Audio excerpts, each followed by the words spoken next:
dimanche 16 août 2020, mesdames et messieurs, bonjour. Vous êtes dans le 6h30. Plusieurs officiels maliens sont arrivés à Abidjan hier samedi 15 août pour prendre part aux cérémonies de 40e jour d'Amadou Gon Coulibaly. Parmi eux, le Premier ministre Boubou Cissé et la Première dame Keïta Aminata Maïga. Le compte-rendu de Cheikh Aboubakar Koné. C'est à 13h40 ce samedi 15 août que l'avion présidentiel de la République du Mali s'immobilise sur le tarmac de l'aéroport Félix Houphouët-Boigny d'Abidjan. À son bord, le Premier ministre malien Boubou Cissé et la Première dame Keïta Aminata Maïga. Ils sont accueillis à leur descente d'avion par le Premier ministre Ahmed Bakayoko. Après les échanges de civilité, l'hôte du jour a expliqué les raisons de sa présence en terre ivoirienne. Demande du président de la République, son Excellence Ibrahim Boubacar Keïta, pour participer aux cérémonies de sacrifice du 40e jour de notre regretté frère et mon homologue, Amadou Gon Coulibaly. Quand son décès est intervenu, c'était un moment particulièrement difficile pour la République du Mali. Nous sommes passés par des turbulences que vous connaissez et nous n'avons pas pu être présents aux cérémonies officielles et aux hommages qui lui avaient été rendus. Nous avons été de cœur et d'esprit avec tous ceux qui ont été ici il y a 40 jours, mais nous avons pensé qu'il était important que nous puissions venir ici aujourd'hui participer à ce sacrifice du 40e jour pour participer aux prières et faire des prières en son endroit afin que son corps et son âme reposent en paix. Décédé le 8 juillet et inhumé le 17 juillet, Amadou Gon Coulibaly repose à jamais à Korogo, sa ville d'origine. C'est aujourd'hui, dimanche 16 août 2020, que seront organisées les cérémonies du 40e jour du Premier ministre Amadou Gon Coulibaly à la Grande Mosquée de la Riviera Golfe Cocody. Mais avant cette rencontre, le COSIM et le Haut Conseil islamique du Mali ont formulé des prières au domicile de la mère du regretté Premier ministre. Les chefs de gouvernement ivoiriens et maliens ont participé à la prière. Pagassoro Koné. Commune de Cocody, résidence de la mère de l'ex-premier ministre Amadou Gon Coulibaly, rappelé à Dieu le mercredi 8 juillet dernier. Imam, guide religieux, prédicateur, fidèles musulmans, famille biologique et politique de l'ex-chef du gouvernement réunis pour lui rendre hommage. Nous sommes à la veille de la cérémonie des sacrifices des 40e jours du décès de El Hadj Amadou Gon Coulibaly. Lecture du Saint-Coran, louange, invocation et prêche au centre de cette cérémonie de prière et de bénédiction. Quand l'homme meurt, son cheminement spirituel ne s'arrête pas. C'est vrai, ce qu'il a fait avant sa mort peut être gardé pour lui, mais on peut l'aider pendant qu'il est dans sa tombe. Donc nous avons donné maintenant le hadith du prophète qui dit que quand quelqu'un meurt et qu'il laisse un enfant vertueux, et cet enfant-là peut faire des prières. Il peut même poser des actes qui lui peuvent être bénéfiques. Cette cérémonie d'hommage a vu la participation du président du COSIM, du Haut Conseil islamique et du chef du gouvernement du Mali, du Premier ministre, ministre de la Défense Ahmed Bakayoko, des membres du gouvernement et des présidents d'institutions. Nous sommes venus ajouter nos prières à celles de la famille pour implorer le Tout-Puissant afin que notre illustre disparu, le Premier ministre Amadou Gon Coulibaly, repose en paix. Nous avons fait également des prières pour que Dieu donne la force à sa famille de surmonter cette épreuve difficile. Et nous sommes très heureux de recevoir notre frère du Mali qui a travaillé pendant de longues années avec le Premier ministre Amadou Gon, et nous saluons leur présence, une marque de solidarité qui nous touche particulièrement. Nous sommes venus au nom du président de la République du Mali, son Excellence M. Ibrahim Boubacar Keïta, venir rajouter nos prières à celles qui ont déjà été faites par l'ensemble du peuple ivoirien, afin que Allah subhanahu wa ta'ala puisse accueillir notre regretté Amadou Gon Coulibaly parmi les bienveillants, à côté de lui. Les hommes de Dieu, profitant de l'occasion, ont prié pour la paix, la stabilité et pour une élection apaisée le 31 octobre prochain. Et dans le temps de l'actualité, les chrétiens catholiques de Côte d'Ivoire ont célébré samedi à la fête de l'Assomption. L'association Notre-Dame du Salut a pour sa part marqué l'événement au petit séminaire de Bingerville. Et parmi ses membres, plusieurs dizaines de groupes de chrétiens qui n'ont pu se rendre à Lourdes cette année à cause de la maladie à coronavirus. Des instants de prière relatés par Godefroy Okambawa. À l'association Notre-Dame de Salut, c'est une tradition de fêter dans la joie et la ferveur l'Assomption de la Vierge Marie. Dans les retraites au petit séminaire de Bingerville, les pèlerins ont vécu les étapes essentielles d'une expérience spirituelle, comme dans les sanctuaires de Lourdes. Point n'était besoin d'être physiquement présent ce 15 août en ce haut lieu marial pour méditer l'homélie suscitée par l'évangile tiré du livre de Luc. Son éminence, le cardinal Pietro Parolin, bras droit du pape François, présidait la célébration. Aujourd'hui, fête de l'Immaculée Conception, les chrétiens sont appelés à se tourner vers Marie avec une confiance intense. Marie donnée comme signe de consolation et d'espérance. C'est la plus belle des fêtes, la fête de la Vierge Marie.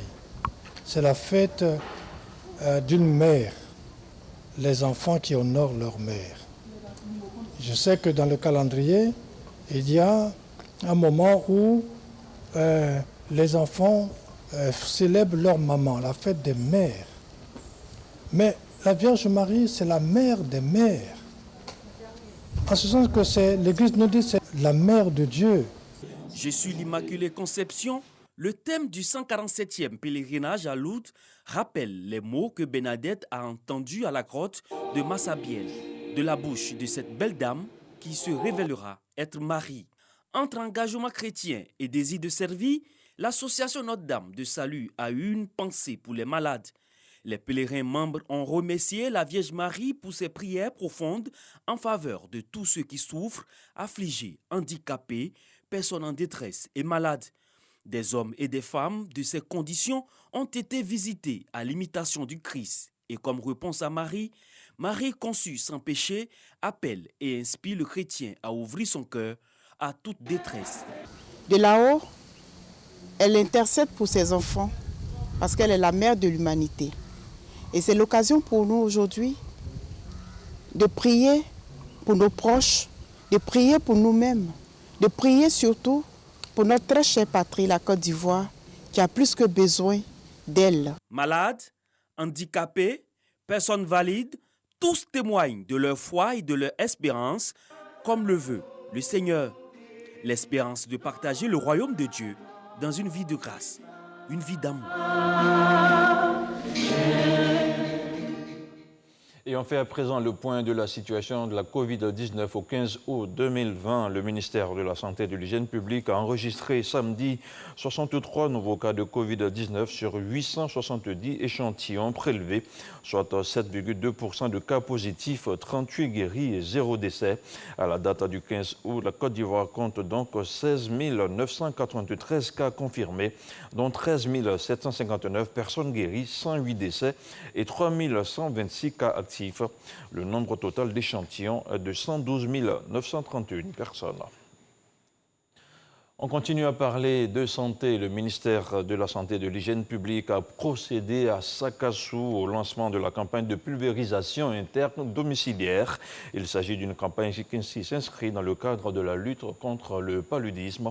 En 2019, la Côte d'Ivoire a enregistré 1641 décès liés à cette maladie endémique. Et selon le docteur Eugène Aka Aolé, le pays s'est fixé un objectif principal, celui d'éradiquer le paludisme de notre pays d'ici à 2030, le temps fort de la campagne sanitaire avec Kader Sogodogo.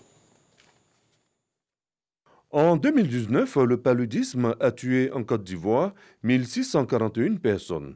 Le nombre de malades était de 4 777 000. Le pays, aujourd'hui, s'est engagé à éradiquer cette maladie endémique d'ici 2030. Sakassou, dans la région de Gbeke, et Nassian, dans la région du Bunkani, classés zone rouge, bénéficient d'une campagne de pulvérisation intradomiciliaire. Dr Eugène Aka Aoulé, ministre de la Santé et de l'Hygiène publique, a choisi justement Sakassou pour le lancement de l'activité. Il se trouve que le paludisme reste le premier problème de santé publique en Afrique. Et dans notre pays, une des principales causes de mortalité reste le paludisme. Il représente un tiers des motifs de consultation dans nos formations sanitaires. Pour faire face à cette situation, le gouvernement ivoirien, en plus de la subvention du Fonds mondial, mobilise depuis 2018 auprès du gouvernement américain environ 13 milliards de francs CFA pour renforcer les interventions et maintenir la gratuité des soins. La Côte d'Ivoire a donc décidé, comme d'autres pays, d'éliminer le paludisme. Depuis 2018, la Côte d'Ivoire bénéficie de l'appui du peuple américain à travers le financement PMI, un montant annuel de 12 milliards de francs CFA pour l'accompagner dans sa volonté de tuer le paludisme. La pulvérisation intradomiciliaire consiste à appliquer un produit insecticide dans divers endroits d'une maison pouvant abriter des moustiques. On s'intéresse maintenant à l'économie nationale pour améliorer la gouvernance des sociétés d'État et des entreprises à participation financière publique. L'État de Côte d'Ivoire a engagé plusieurs réformes. Il a mis un point d'honneur à renforcer les capacités des administrateurs des entreprises publiques. La première promotion qui vient d'achever sa formation a pu bénéficier d'un programme de certification initié par le ministère du Budget via la Direction générale du portefeuille de l'État. Le détail de la rencontre avec Mahama Traoré. Après 9 mois de formation, ces administrateurs de sociétés publiques reçoivent leur certification des mains du ministre du Budget et du portefeuille de l'État. Grâce à un programme de renforcement de capacités piloté par la Direction générale du portefeuille de l'État, ces administrateurs sont désormais mieux outillés pour rendre plus performantes leurs entreprises respectives. On va assurer cette gouvernance avec efficacité et faire en sorte que les entreprises publiques aussi soient des entreprises performantes qui soient capables de procurer à l'État les réponses adéquates à ses besoins de financement des services socio-économiques. Ce qu'on a appris permet de dire que c'est très important le rôle qu'on est amené à jouer. Je parle de tous les administrateurs, de tous les PCA. Nous avons une base plus solide d'intervention dans la gestion de nos sociétés. Et cela n'apportera que du bien à notre Côte d'Ivoire qui, par le passé, péchait par le manque de performance des sociétés étatiques. 282 auditeurs forment cette première promotion du programme de certification des administrateurs des entreprises publiques. Les 3 modules enseignés sont gouvernance d'entreprise, comité d'audit et environnement de contrôle, enfin stratégie et gouvernance.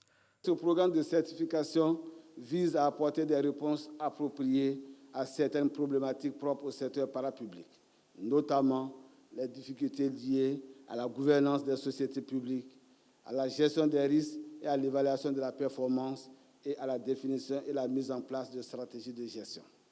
Dans la mise en œuvre du dispositif de perfectionnement des entreprises publiques, la professionnalisation du mandat d'administrateur me paraît incontournable. Les formations que vous avez suivies constituent une première étape dans notre dynamique de professionnalisation des conseils d'administration. Moussa Sanogo annonce que cette formation va s'étendre aux directeurs généraux des sociétés d'État et des entreprises à participation financière publique. Cette première expérience enregistre un taux de satisfaction de 97%.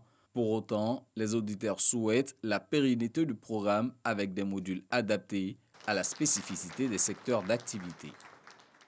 On reste toujours dans le domaine financier. Les commerçants de Côte d'Ivoire ont désormais à leur disposition une ligne de financement de 4 milliards de francs CFA appelée Crédit Soutrali. Le projet porté par le secteur de la microfinance va permettre aux commerçants de relancer leurs activités en ces temps de Covid-19. Jeudi dernier, les 100 premiers bénéficiaires ont reçu leur chèque à Abidjan. On en parle avec Lansine Bakayoko. Le crédit Soutrali est une réponse des pouvoirs publics aux problèmes de financement régulièrement exprimés par les commerçants. Seule condition à remplir pour les opérateurs économiques candidats au crédit, être détenteurs de la carte de commerçant dont la vocation est de rassurer les banques. Cette preuve matérielle, concrète de l'utilité de la carte professionnelle des commerçants nous autorise à inciter les acteurs du commerce à s'approprier le processus en se faisant établir leur carte massivement partout en Côte d'Ivoire. Pour ce projet, l'Union nationale des coopératives de crédit de Côte d'Ivoire a mis à disposition une ligne de 4 milliards de francs CFA. Les chèques octroyés aux 100 premiers bénéficiaires représentent pour cet établissement de microfinance un peu plus de 167 millions.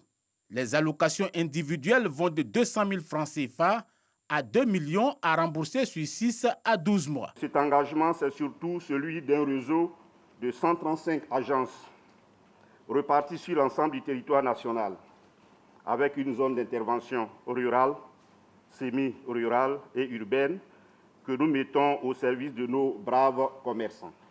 Dans le cadre de la pandémie mondiale, le fonds de soutien aux acteurs du secteur informel mis en place par le gouvernement a alloué une subvention d'environ 3,8 milliards à l'économie souterraine, dont 50% issus du secteur du commerce. Cette cérémonie est le résultat de notre politique de modernisation de l'activité commerciale et également du processus de formalisation des acteurs du commerce opérant dans l'informel par la délivrance effective de la carte professionnelle de commerçant.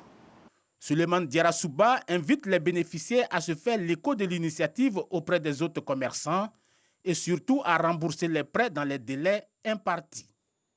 Dans l'actualité internationale, le gouvernement de Guinée équatoriale conduit par Pascal Assoué Obama depuis fin 2016 a remis vendredi sa démission au président Teodoro Obiang Nguema, une démission qui intervient dans un contexte de crise économique accentuée par la crise sanitaire.